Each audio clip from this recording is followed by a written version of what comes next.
En France, le taux de chômage des personnes handicapées est 2 fois supérieur à la population active. Alors oui, la loi impose aux entreprises de plus de 20 salariés à avoir au moins 6% de personnes dans une situation de handicap dans leurs effectifs. Il y a des bons élèves, ceux qui vont respecter le quota, voire les dépasser. Mais globalement, on est loin du compte, puisque moins de 30% des entreprises respectent ce quota. Au final, les personnes handicapées ne représentent que 3,5% de la population salariée. Dans les esprits des entrepreneurs, un handicap, c'est égal à un fauteuil roulant.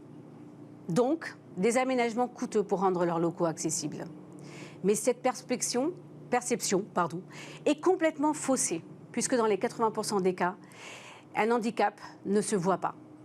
Il peut aussi s'agir de maladies chroniques, telles que des problèmes liés au dos, du diabète, par exemple. Et en phase de recrutement, parler de son handicap reste souvent tabou pour être sûr d'être évalué sur ses compétences. Vous trouvez ça normal? Moi pas.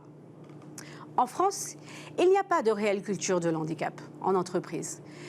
Les chefs d'entreprise et dirigeants, les services RH, se trouvent souvent désorientés lorsqu'ils y sont confrontés.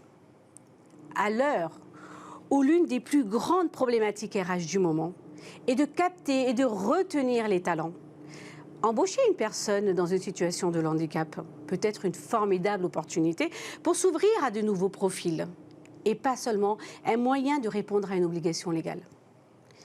Mais comment on change la donne? C'est ce qu'on va voir ensemble dans mon émission Agir pour l'entrepreneuriat inclusif.